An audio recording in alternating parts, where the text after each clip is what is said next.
Bonjour à tous, bienvenue à ce nouveau webinaire qui sera normalement le dernier avant les vacances d'été. Petit rappel des bonnes pratiques, même si je pense que vous avez l'habitude, n'hésitez pas à poser vos questions dans l'onglet questions. Comme d'habitude, vous recevrez le replay dès la fin du webinaire directement par mail à l'adresse que vous avez utilisée pour vous inscrire. Voilà, et donc vraiment beaucoup de temps dédié aux échanges sur ce webinaire, donc n'hésitez pas à poser vos questions. Vous aurez 3 intervenants pour vous répondre aujourd'hui et je leur passe la main.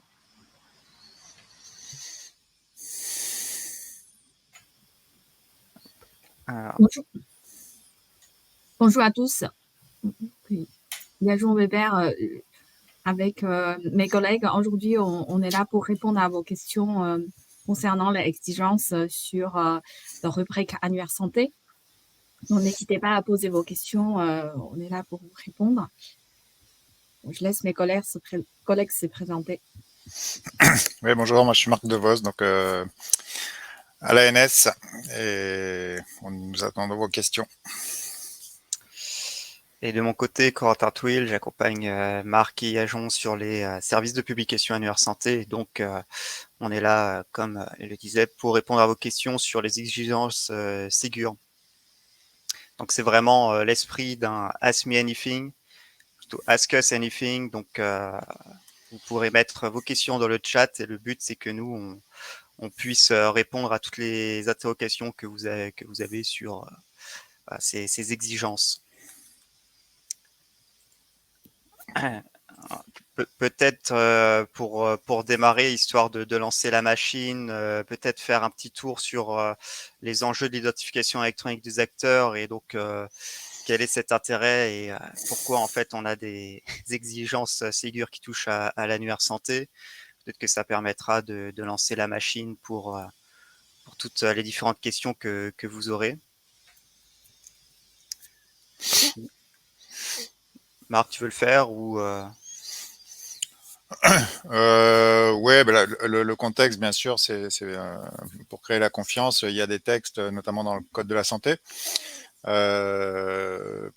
plus précisément, et qui datent de l'année dernière, des articles donc de loi qui ont été passés par ordonnance concernant l'identification électronique des utilisateurs, personnes morales et personnes physiques, de services numériques en santé. Voilà. Donc, ça précise un petit peu les choses sur c'est quoi les exigences en termes d'identification électronique de ces acteurs. Donc, étant entendu que ça repose sur un annuaire, un répertoire sectoriel de référence, pour prendre la terminologie qui est employée dans la loi, qui est le RPPS en fait, donc, et dont les données sont dans les services annuaires santé. Voilà. Et ensuite, bien sûr, l'authentification peut être réalisée pour les personnes qui sont dans l'annuaire avec carte ou ICPS pour les professionnels et les certificats pour les personnes morales. Je te laisse avancer. Voilà, donc dans l'annuaire, nous disposons des professionnels à ordre dans le RPPS. Il y a ensuite les professions qui relèvent d'un enregistrement obligatoire en ARS, donc une quinzaine de professions qui prochainement rejoindront également le RPPS, et pour le moment on les a encore dans l'ancien répertoire ADELI. Et puis par ailleurs, on se prépare à agrandir le périmètre du RPPS, notamment sur le secteur médico-social, où c'est essentiellement des établissements qui vont pouvoir enregistrer les professionnels qu'ils emploient ou intervenant sous leur autorité. Voilà, donc en lien avec la délivrance. Bon, un petit peu plus de détails sur de quoi on parle. Donc il y a en rouge les professions. Excusez-moi, tout ça est pas si j'enfonce les portes ouvertes, n'hésitez pas à me le dire. En rouge, c'est les professions pour lesquelles l'enregistrement en fait résulte d'une opération de vérification du diplôme notamment qui permet d'exercer la profession. Donc une autorité compétente, ordre ou ARS, qui est garde-barrière pour l'entrée dans la profession, d'où il résulte l'enregistrement dans l'annuaire national. La partie bleue là qu'on est en train de démarrer, il n'y a pas d'obligation d'enregistrement, donc on ne sera pas exhaustif. Par contre, c'est dès lors qu'on doit donner une identité numérique à un professionnel pour qu'il accède à des services, eh bien, il y aura la possibilité qu'il soit enregistré dans le RPPS et qu'il dispose, par exemple, d'une ICPS pour accéder en sécurité aux services numériques. Voilà. Bon, ça, c'était vraiment le contexte général. Peut-être avance. Ouais. Alors, On a peut-être déjà des questions. On va regarder. C'est bon. Alors, on nous demande de passer en format diaporama. C'est fait. Ça, c'est facile. Ok. C'était pas trop dur. Donc là, maintenant, on est plutôt côté voilà, questions-réponses. Donc là, on va pouvoir vous afficher ce qu'aujourd'hui, c'était les exigences pour la vague 1. Il y a 5 exigences qui touchent donc à l'intégration des données de l'annuaire santé. Donc on reste vraiment à votre disposition. Je ne sais pas si ça vaut le coup qu'on les balaye rapidement.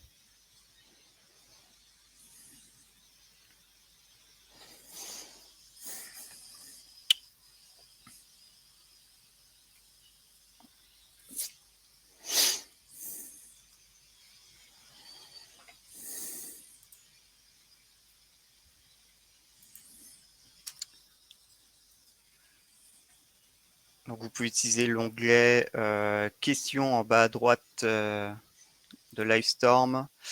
Poser toutes les questions, ou sinon le chat peut aussi faire l'affaire, hein, il n'y a aucun problème.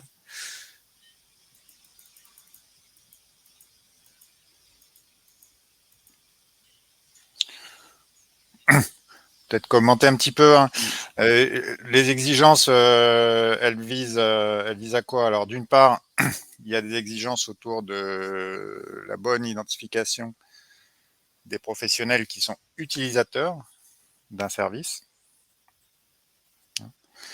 Donc, ça, c'est la première chose. C'est-à-dire, mes utilisateurs sont des professionnels. Je dois garantir que dans ma base d'utilisateurs, j'ai bien les bons numéros, RPPS, ADELI, etc. en face de chaque utilisateur. Et souvent en lien avec, bien sûr, les séquences d'authentification de ces utilisateurs. S'ils utilisent une carte CPS ou une ICPS, le lien est assez évident. Voilà, mais donc ce qui est demandé, c'est de garantir que l'annuaire utilisateur est correctement immatriculé. Ça ne va pas de soi qu'on ait bien mis le bon numéro en face de la bonne personne. Donc ça, c'est voilà, la première série d'exigences, elle est autour de cette idée. Et puis ensuite, donc voilà, c'est les exigences 1 et 2 notamment. Après, si tu descends, Corentin.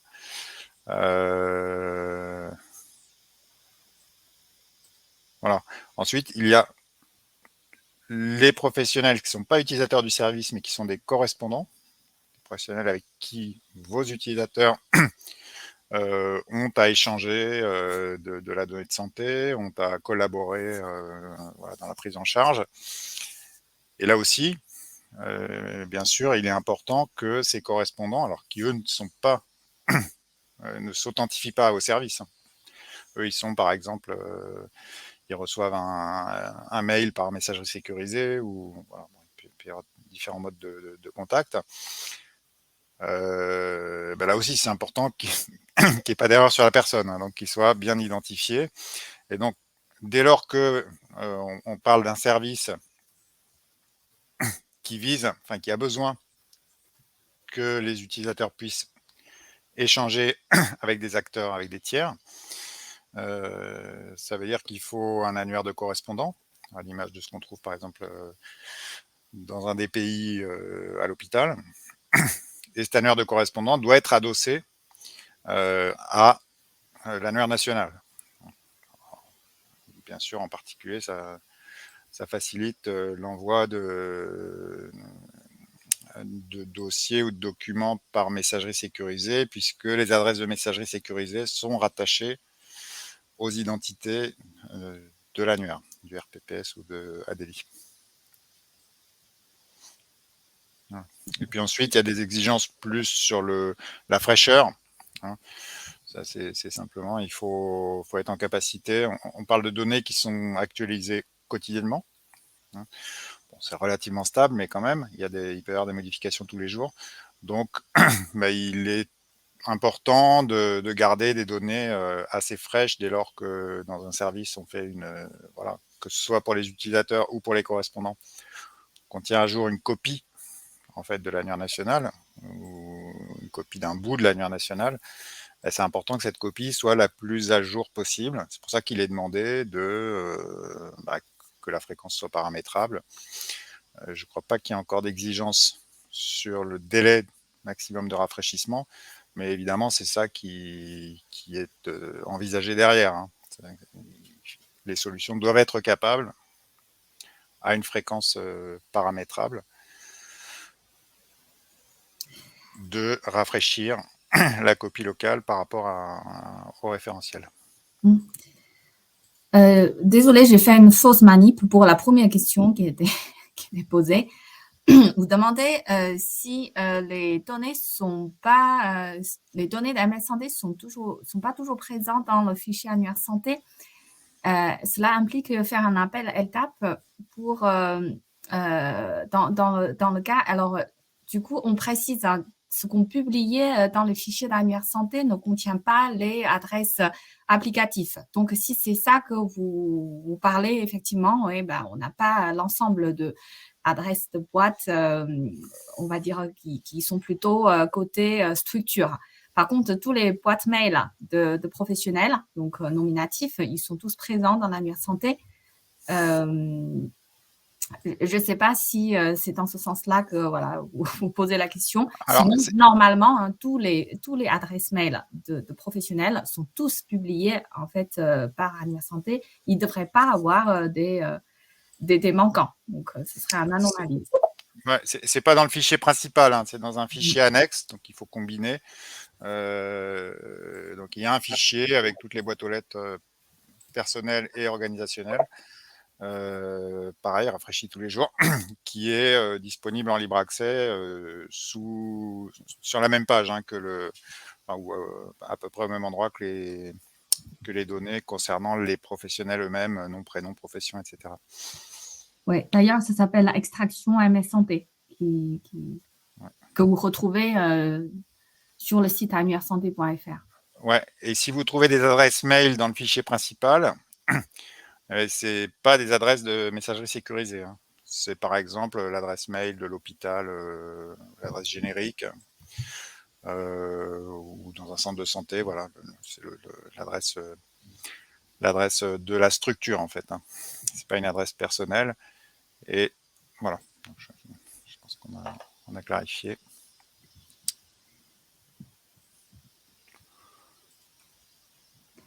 Une question sur, en cas d'erreur constatée sur annuaire santé, que doit faire le professionnel? S'il s'agit des professionnels de santé à l'ordre, donc en ce moment-là, il faut que le professionnel prend contact avec son ordre pour corriger les informations donc, qui est publiée, parce que l'annuaire santé est en provenance de données du RPPS qui est normalement via l'enregistrement des professionnels à l'ordre. Donc, il faut corriger ces erreurs à la source pour que dans la chaîne de publication, que ces informations soient correctes. Après, si ce sont des professionnels relèvent de la responsabilité des ARS, donc ce serait auprès des ARS départementales hein, que le professionnel doit déclarer sa changement de situation ou correction des informations. Sachant que ce qui est écrit en résumé concernant les professions de santé dans le code de la santé, il y a un petit bout dans le code de l'action sociale pour les assistants de service social, c'est que c'est aux professionnels qu'incombe de signaler à son autorité compétente, donc l'ordre ou l'ARS, ces changements de situation professionnelle. Donc, s'il déménage son cabinet, etc., il y a une obligation pour le professionnel de le signaler à l'ordre. C'est là-dessus que repose le fait que l'ordre, l'ARS à un moindre degré, dispose d'informations à peu près fraîches. Concernant les médecins, ils doivent aussi communiquer les contrats, par exemple, qui relèvent, qui sont relatifs à l'exercice de leur profession. Je ne sais pas si on a répondu complètement, M. Morisseau, à votre question, parce que je vois que vous évoquez aussi le numéro AM. Donc ça, le numéro AM, on ne l'a pas, nous, dans l'annuaire. C'est une donnée qui est sous la responsabilité de la CNAM, de la CEPAM. Voilà, bon, qui est attribué à un cabinet ou à une officine ou à un centre de santé dans les procédures de la CEPAM. Voilà, je ne sais pas trop ce qu'on peut dire de plus là-dessus. Et bien entendu, indispensable à la facturation. Et par ailleurs, je dis qu'on n'en dispose pas à l'ANS, c'est pas tout à fait vrai. En tout cas, on ne peut pas la publier, cette donnée, le numéro M. Par contre, on l'a en back-office, si je puis dire, puisque c'est nécessaire à la fabrication des cartes CPS pour l'usage Sésame Vital, pour l'usage télétransmission.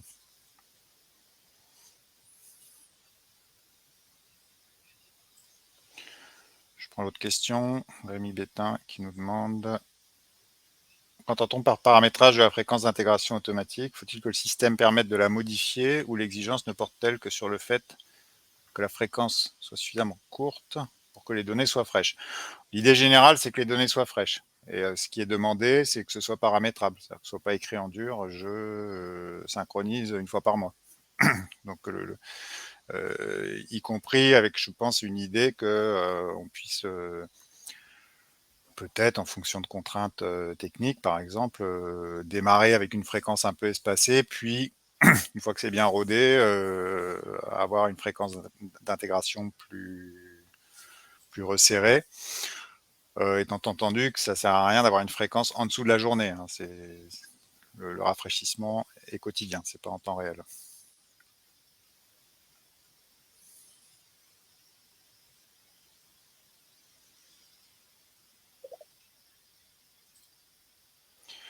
Alors, on a répondu à l'adresse sur MS Santé.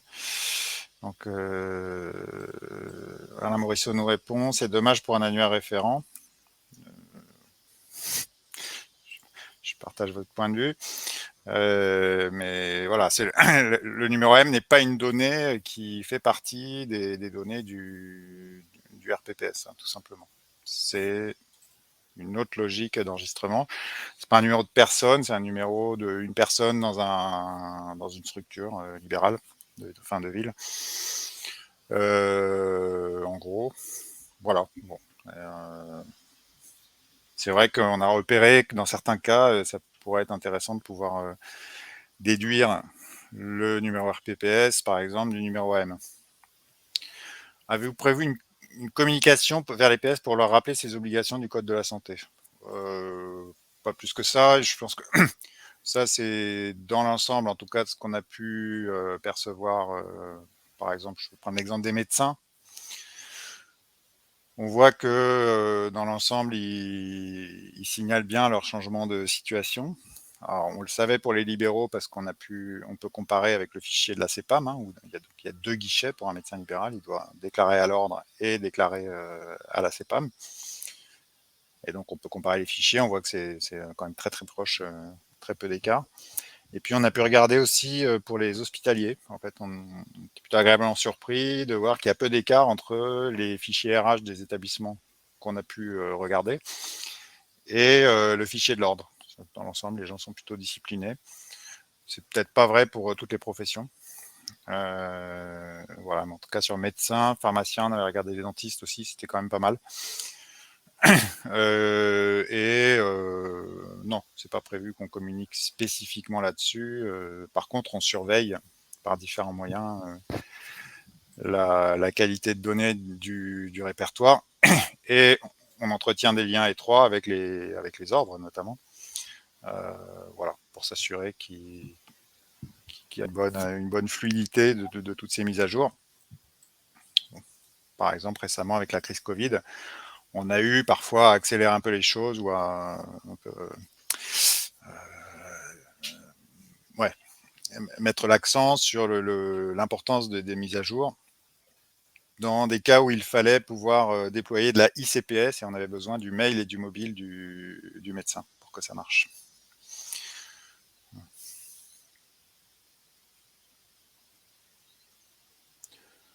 Ouais, alors je vois la question de Rémi Bétain. Donc, si le système intègre quotidiennement les données de l'annuaire, cela suffit-il à remplir l'exigence de paramétrage ou faut-il que le système permette d'allonger? C'est vrai que si c'est déjà quotidien, je pense qu'on ne peut pas faire beaucoup mieux. Je suppose que ce serait accepté comme si c'est quotidien, on ne peut pas faire mieux que quotidien. Mais ouais. La recommandation, c'est quand même de rendre ça paramétrable, tant qu'à faire.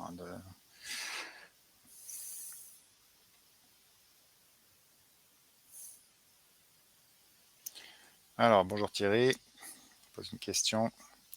Pas forcément une adresse MS Santé qui est recherchée, cela dépend du cas d'usage.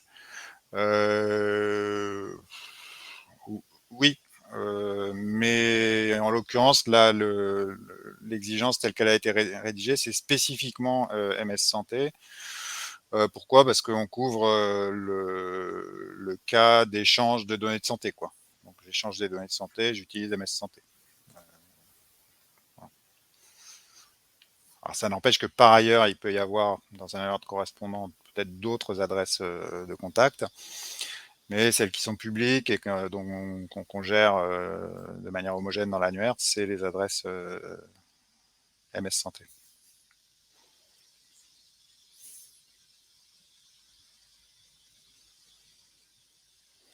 Alors, une autre question, Marion Salsac. Dans le fichier pour les adresses personnelles, ouais, bien souvent l'identifiant de structure n'est pas renseigné, ouais, ce qui est problématique pour les cas de professionnels exerçant dans plusieurs structures. On ne sait alors pas à quelle structure rattacher l'adresse MS Santé. Ouais, ça c'est, comment dire, un problème identifié de longue date. Hein. Il y a également des cas de médecins qui ont un seul lieu d'exercice et qui ont 3 adresses de messagerie parce qu'ils ont été équipés une première fois, une deuxième fois dans une campagne de déploiement de la CEPAM, et une troisième fois parce que c'est le nouveau logiciel qu'ils ont installé pour leur cabinet qui vient avec une offre de messagerie. Et c'est vrai qu'on ne sait pas toujours laquelle utiliser, en particulier celui qui est à cheval entre ville et hôpital. Et dans les exigences, alors côté messagerie, pour les opérateurs, l'indication de la structure rattachée à une boîte personnelle, c'est recommandé, mais c'est pas obligatoire. Donc, ouais.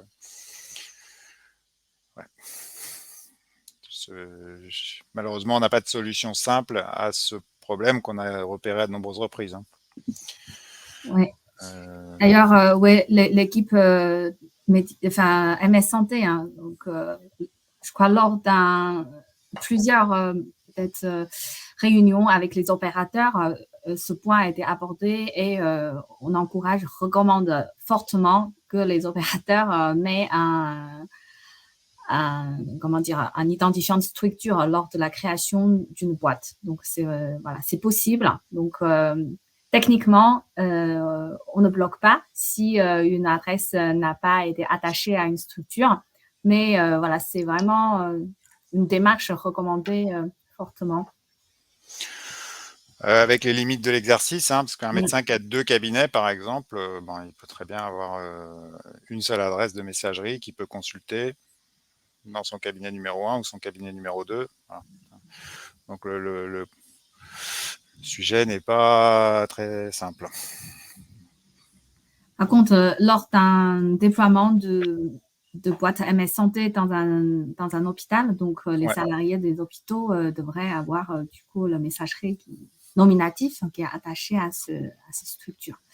Ouais, c'est plutôt ça la recommandation quand on zoome un peu en détail. C'est pour les balles qui sont attribuées dans un hôpital. De mettre le finesse de l'hôpital.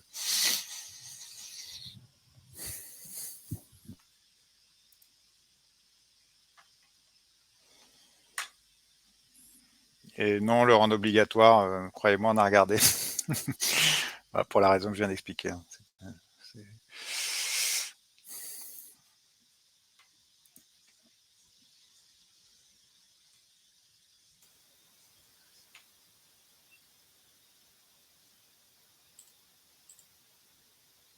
Peut-être peut-on placer un mot sur la vague 2. Vas-y. Donc, grosso modo, pour la vague 2, donc aujourd'hui, les dates ne sont pas figées pour la vague 2, mais la communication sera faite sur le portail industriel de l'ANS lorsqu'on aura plus d'informations à ce sujet. Mais nous avons revu les exigences annuaires. Alors en soi, ce que vous aviez entrepris dans les faits, ce sont les mêmes exigences, mais reformulées pour que ce soit plus clair. Ce qui apparaîtra notamment dans les DSR. Donc en avant-première, vous avez les exigences qui sont affichées à l'écran. Le but, c'est que ce soit beaucoup plus clair pour vous.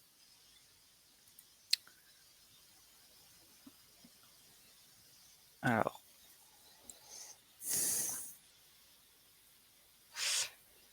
Quelles sont les principales erreurs sur les exigences que vous avez constatées? Alors, est-ce que, Adriane, tu es parmi nous?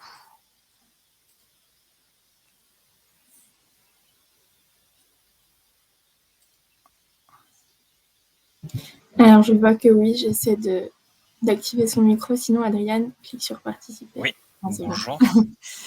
J'espère que vous m'entendez bien. Ouais.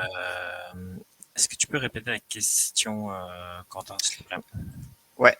Alors, merci Adriane d'être là. C'est donc une question d'Alain Morisseau qui demande quelles sont les principales erreurs sur les exigences que vous avez constatées?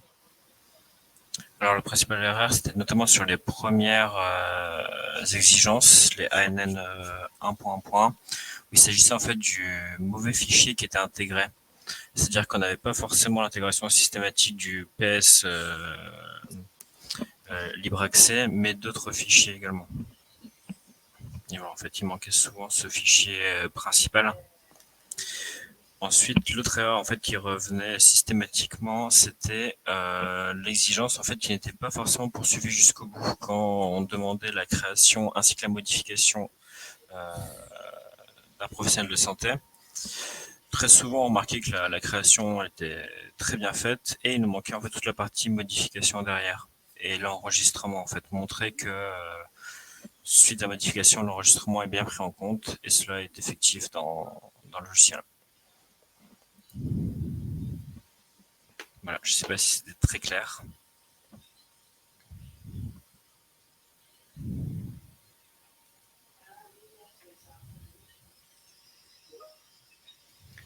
Merci Adriane.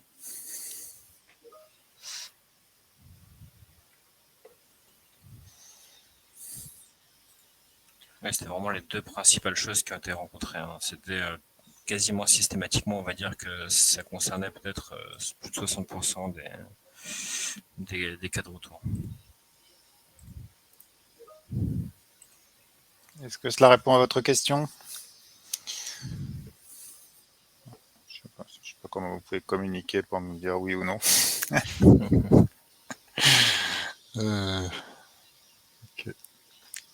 N'hésitez pas à rajouter un petit mot dans le bloc de questions. Je prends une question suivante ensuite de Nadjet Boutelier. Donc, il faudra inscrire les PS salariés avec le numéro de structure et non RPPS. Alors, je suis pas sûr de bien comprendre. En tout cas, l'identification des professionnels, ce qui est demandé avant tout, c'est l'identifiant de personne, hein, donc le numéro RPPS. Après, savoir s'ils travaillent dans un cabinet ou dans un hôpital ou un laboratoire de biologie, ce que vous voulez, c'est important, mais c'est moins important que son identité. Son identité, c'est son identifiant, au sens identité professionnelle, quel que soit son mode d'exercice.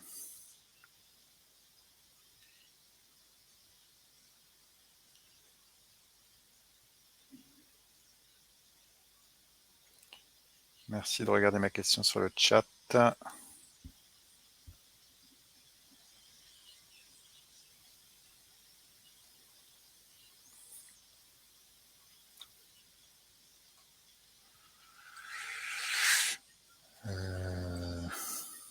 Attendez. Nadjet, j'ai pas compris. Je crois avoir répondu donc à votre question. Je vois que vous rajoutez un commentaire en disant merci de regarder ma question. Et je ne vois pas d'autres questions que celles que je viens de traiter. Dans la partie chat et non pas question en bas à droite. Ah ouais, c'est pas facile. Ouais. Ouais, en effet, ouais. Ouais, donc là, c'est le sujet, pardon. Et donc, le problème, c'est je cherche à partir d'un finesse, je cherche à repérer les professionnels à partir du fichier des boîtes aux lettres. Bon, ça, c'est pas sûr que ça marche bien pour la raison qu'on a dit tout à l'heure. Hein. Bien souvent, le numéro finesse n'est pas disponible.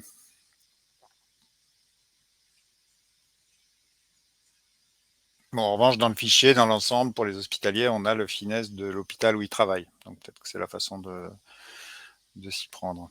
Après, je ne parle pas de la recherche dans notre IHM Annuaire Santé qui n'est pas sensationnel. Voilà. Je reviens dans les questions. Donc Mathias Lefebvre, en alimentant l'annuaire santé et en précisant le finesse juridique de l'établissement, j'ai un warning, l'identification de structure ne correspond pas à une structure d'exercice connue de la personne. Or, je précise bien le même EJ, je suppose, que celui de l'annuaire.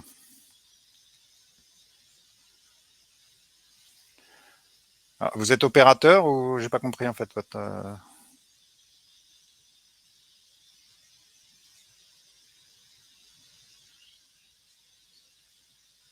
de messagerie? Ouais, je pense que ça va être ça. Ouais. Enfin, en toute cette cause. Donc là, on parle bien de l'alimentation par les opérateurs de l'annuaire de messagerie. Les professionnels dans l'annuaire, ils sont rattachés à des finesses géographiques. Voilà, c'est comme ça que l'ordre les enregistre. Donc, ça permet d'avoir une localisation un peu plus précise. Donc ça, c'est la règle générale. De ce fait, si vous mettez un finesse juridique dans la boîte aux lettres, ça déclenche un warning. Bon, c'est pas génial. Ça pourrait être un peu plus malin. On pourrait dire quand le géographique dans lequel il est connu dans l'annuaire match avec le juridique qu'on met dans la boîte aux lettres, bah, ça ne devrait pas provoquer le warning. En l'état, c'est comme ça que ça marche. Hein. Voilà. Je n'en dis pas plus. À titre personnel, j'aurais préféré une règle un peu plus souple, mais on n'arrive pas à toujours faire tout ce qu'on voudrait dans nos systèmes.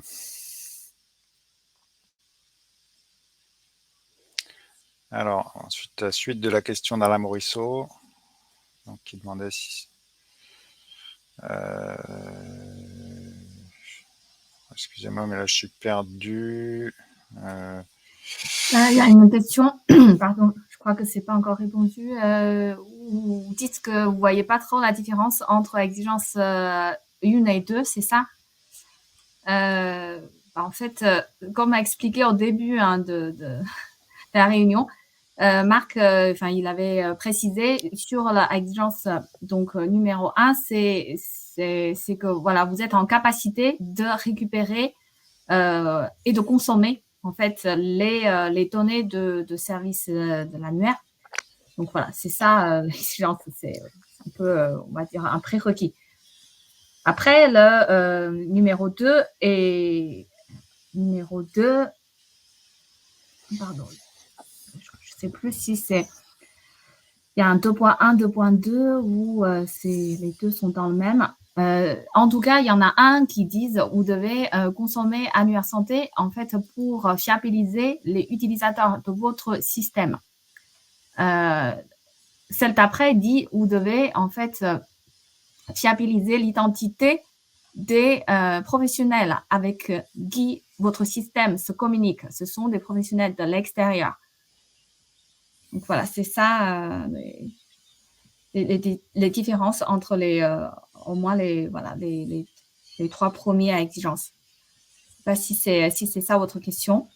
Entre la vague 1 et vague 2, il n'y a pas de différence. Hein. C'est vraiment... C'est de la reformulation. Hein. Voilà, on a essayé, on a reçu plein de questions qui nous ont fait comprendre que la vague 1, c'était peut-être pas rédigé de façon suffisamment claire. Et on s'est attaché à essayer de rédiger ça mieux. Donc j'espère qu'on y est arrivé. Mais voilà, c'était pas mal. Sinon, sur le fond, il n'y a pas d'écart. Donc Mathias Lefebvre, d'accord, vous êtes au CHU de Lille. Oui, mais donc vous êtes un CH opérateur. Donc on doit alimenter une boîte personnelle avec un finesse géographique. Pas forcément, hein. C'est un warning, c'est pas un rejet. Bon, donc dès lors qu'un professionnel peut-être qui se promène entre différents sites du CHU, c'est vrai que mettre un finesse géographique plutôt qu'un autre, ça serait un peu pas forcément très logique. Donc là-dessus, on n'a pas forcément de préconisation et ça n'est pas bloquant. Voilà. Donc Alain Morisseau, si vous pouvez repréciser en fait, parce que je vois une intervention qui commence par en partie, car on offre à nos clients l'accès sur un serveur dans notre infrastructure à l'annuaire santé répliqué chaque matin. C'était la question sur la fréquence, c'est ça? Ouais. Je ne sais pas. Bon, si vous pouvez, s'il vous plaît, redonner un petit peu de contexte pour qu'on puisse vous répondre. Et ensuite, une question de Marion Salsac. Pour le cas d'un utilisateur créé à partir des données de l'annuaire, bien souvent, la base utilisateur est également alimentée par un flux depuis le logiciel RH. Si certaines données divergent, peut-on garder les données RH et décider de ne pas les écraser avec les données annuaires? Les données de l'annuaire, c'est les données entre guillemets officielles, c'est la plaque du médecin, quoi.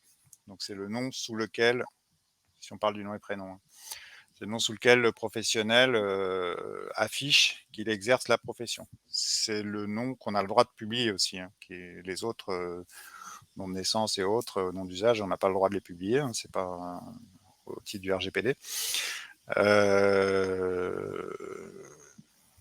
Globalement, quand il y a deux sources comme ça d'informations, au niveau du logiciel RH, bien souvent, on est plutôt plus proche de l'état civil, bien sûr, hein, puisque c'est en lien avec le statut de salarié. Ce qui est recommandé, c'est d'essayer de garder les deux, voilà, parce que ne pas écraser l'un ou l'autre, parce que c'est pas forcément la même donnée. Donc, voilà, autant que possible, ne pas écraser les données de l'annuaire santé, ça c'est quand même ce qui est demandé, parce que c'est les données, encore une fois, quelque part, c'est le langage commun entre tous les systèmes. Hein. Tous les systèmes n'ont pas forcément accès à l'état civil, au nom de naissance, par exemple, si c'est une femme mariée qui a changé de nom et qui exerce sous son nom d'épouse. Bon, voilà. Le nom que tout le monde, qui est sur la carte aussi, la carte CPS, le nom public, c'est celui qu'on met dans notre annuaire. ça aussi qu'on recommande de l'employer, de préférence à ce qui a pu être enregistré par le SIRH.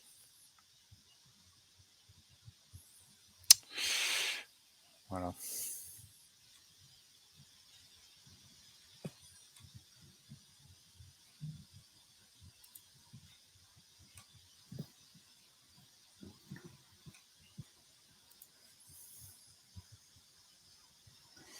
Il y a une question. Faut-il inscrire le PS salarié avec le numéro de structure et non RPPS? Je ne sais pas si cette question elle est déjà répondue, mais sous quel contexte vous posez cette question? Est-ce que c'est lié au MS Santé?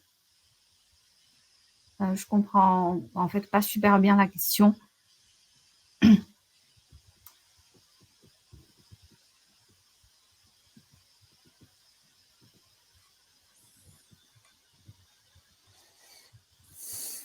Yajong, c'est une question de qui?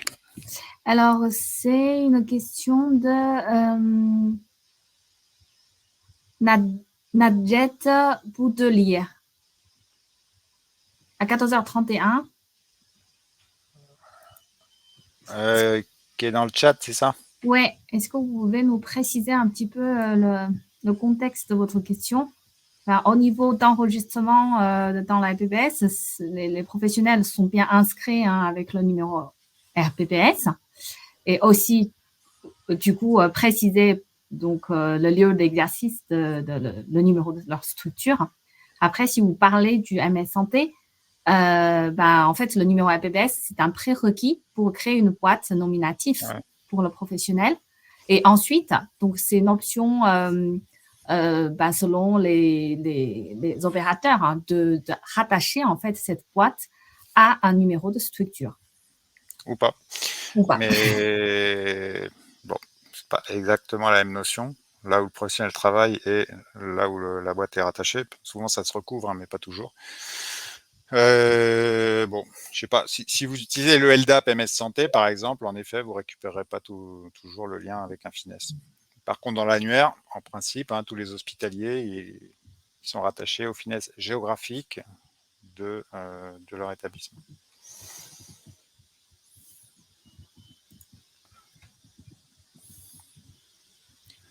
Alors, merci Alain, vous précisez votre question.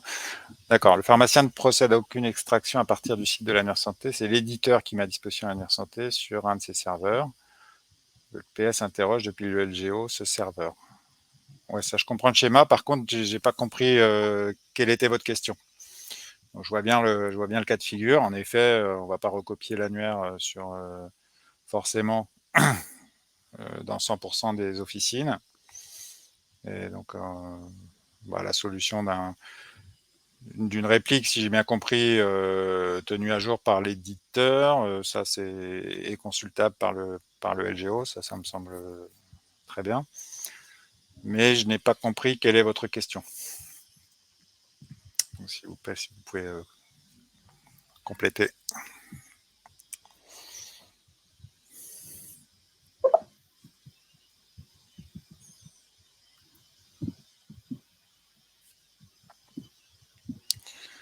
Alors, je prends en attendant la question de Rémi Bétain. Concernant ma question précédente sur l'obligation ou non de pouvoir paramétrer la fréquence d'intégration lorsqu'elle est déjà implémentée pour être quotidienne, donc je traduis uniquement quotidienne, est-il possible d'instruire cette question à l'issue du webinaire ou avoir une réponse univoque? Tu crois qu'on peut répondre quelque chose, Adriane, là-dessus? Côté annuaire, j'ai envie de dire que si vous êtes déjà sur une fréquence quotidienne, je pense qu'on ne peut pas faire mieux. On ne peut pas faire mieux. Mais après, est-ce que ça passe quand vous soumettez le dossier? Tu saurais dire ça, Adriane? Alors, il faut montrer que cette fréquence est paramétrable. Ouais. Mais là, c'est paramétré au maximum, si tu veux. Mais oui, c'est très bien. C'est pas paramétrable. C'est pas paramétrable, mais... C'est un paramètre fixe et égal à tous les jours, quotidien. Oui, la meilleure fréquence, quoi. Donc, on peut pas faire mieux, mais c'est pas vraiment paramétrable.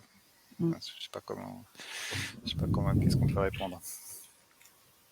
Non, moi non plus, j'ai pas de réponse à apporter par rapport à ça non plus, hein. Comme vous dites, c'est peut-être la situation idéale où l'intégration est quotidienne. Ouais, je saurais pas répondre. Je vois que Charlène Thévenot nous répond. Oui, il faut montrer que cette fréquence est paramétrable. Je confirme, ou je confirme, je pense, en tant qu'éditeur. Ouais. Donc, en Alors, effet, on va prendre la question et puis, mm, en effet, vous faire une réponse fermée et définitive. J'avoue qu'on n'avait pas pensé à ce cas particulier. Qu'est-ce ouais, que tout à fait, ouais. ce n'est pas paramétrable, mais je suis au Max, max. Je peux pas faire mieux. ouais. On va, ouais, on fera un petit synchro en interne. On vous, Ouais, pour vous apporter. ouais. Ouais. Donc Charlène, je sais pas trop si il faut montrer que ça a été paramétrable. Je sais pas quels ennuis on vous a fait pour arriver à le démontrer, mais bon. En effet, on a écrit on a écrit l'exigence comme ça, mais encore une fois, l'idée, c'est d'être le plus frais possible, hein. Donc c'était ça qu'elle, c'est pas paramétrable pour le plaisir. La finalité, c'est d'avoir des données fraîches.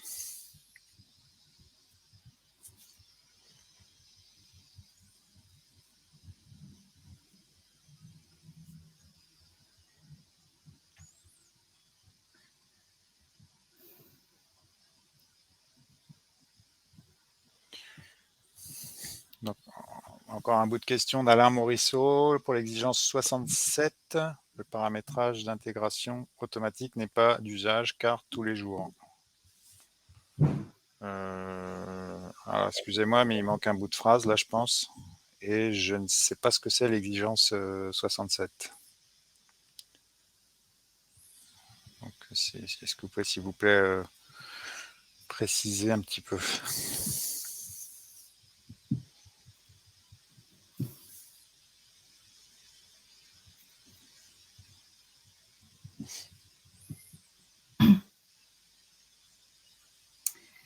Après, c'est vrai que la fréquence de rafraîchissement, hein, tout dépend de l'usage.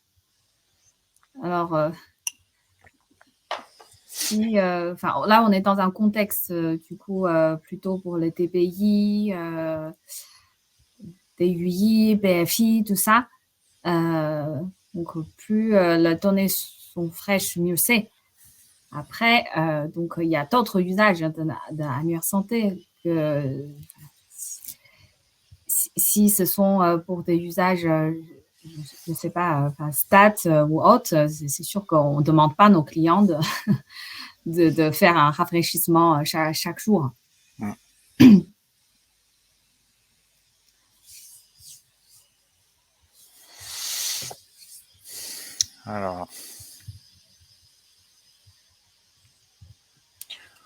Alors, Thierry Dubreux nous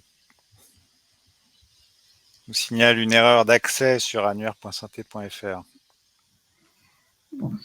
Alors, Corentin, tu peux dire 2 mots sur ce problématique qu'on a déjà HTTPS. identifié. Ouais. Merci Thierry, on avait repéré. Oui, effectivement, il y a en ce moment un souci au niveau du renouvellement du certificat pour annuaire.st.fr. On peut toujours y accéder en cliquant sur paramètres avancés et accéder au site, mais ça va être résolu incessamment sous peu d'ici la fin de semaine, pire début de semaine prochaine. Ouais. On a laissé expirer les certificats en fait, si j'ai bien compris. C'est ça.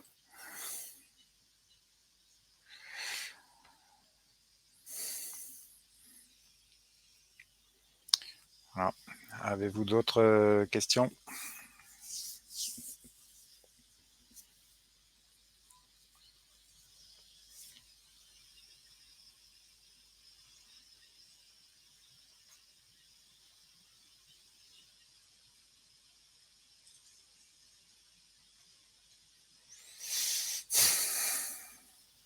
Profitez-en, c'est le moment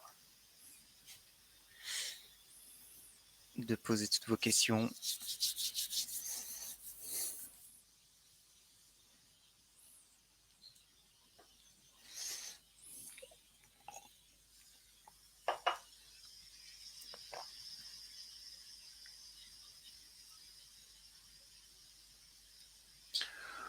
Alors, dans le cas de ce type de problème et peut-être que d'autres à venir, est-il possible de prévenir les éditeurs via le GIE Sésame Vital?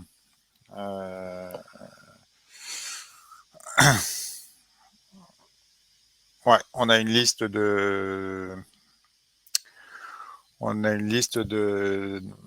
d'interlocuteurs qu'on prévient quand on a des problèmes sur nos services. Et je suis pas sûr qu'on ait mis le GIE dedans. Donc, très bonne suggestion.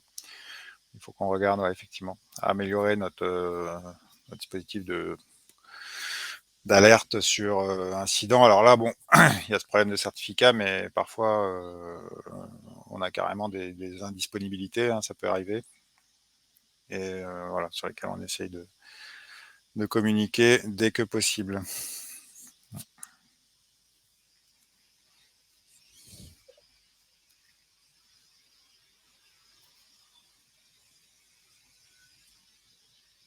Ok.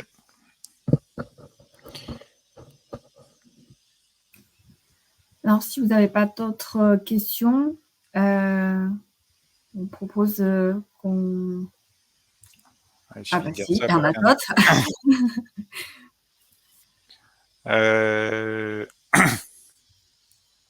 Alors, bonjour Frédéric, ouais, les établissements de santé qui n'ont pas accès au GIE Sésame Vital. Ouais, bon, déjà, on s'efforce de faire de la communication sur le site Annuaire Santé lui-même quand il y a des problèmes de disponibilité. Mais voilà, je ne sais pas quoi vous répondre plus en détail à ce stade. Voilà, sinon que le coût du certificat, c'était pas génial.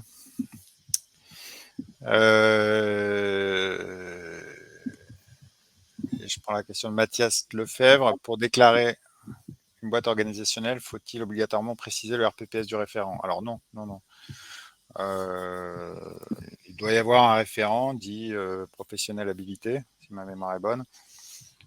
Pour autant, il n'est pas requis qu'il soit identifié au niveau de l'annuaire national. Donc la boîte organisationnelle, il faut mettre un numéro de structure. Et le fait que la gestion et l'accès en fait des accès à cette boîte soit sous l'autorité d'un professionnel habilité, ça c'est une responsabilité locale. Ça n'a pas à être remonté dans l'annuaire national.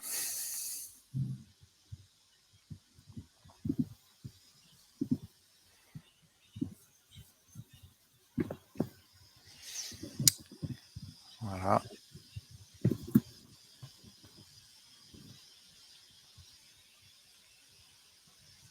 Ok, merci Alain. Donc il nous signale qu'il y a un fil de discussion sur le site du GIE sur les incidents en cours. On va regarder. Merci, hein, c'est une piste qu'on n'a pas du tout regardée. En tant que capacité de communiquer sur les incidents en cours, y compris pour nos services.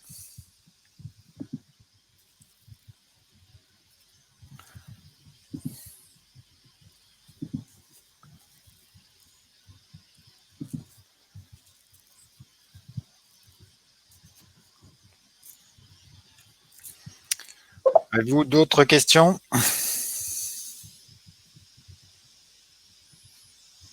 Ouais. Donc voilà, sur ce fil, il y a les incidents DMP, INS. D'accord. D'accord. On va regarder comment on pourrait s'intégrer à ce dispositif dont moi, j'avais pas connaissance.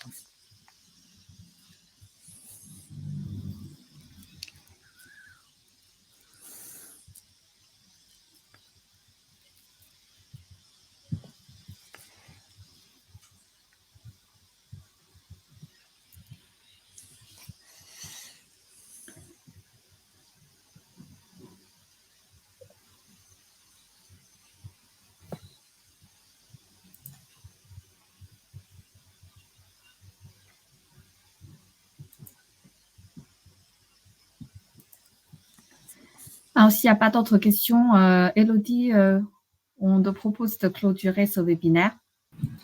Très bien. Et ben, merci à tous pour vos questions. Vous allez recevoir le replay dans quelques minutes par mail et on le mettra également en ligne sur le site de l'agence. Et ben, bonne fin d'après-midi à tous et puis à très bientôt. Il reste une question encore d'Alain Morisseau. Ouais, Corentin, ça y est après la réponse. Ah, ça reste toujours. Non, c'est les 5 mêmes. Hein. Oui. On n'a pas revu à la baisse. Encore une fois, on a reformulé en essayant d'être plus clair que pour la vague 1. Voilà, que ce soit plus facile à comprendre pour vous.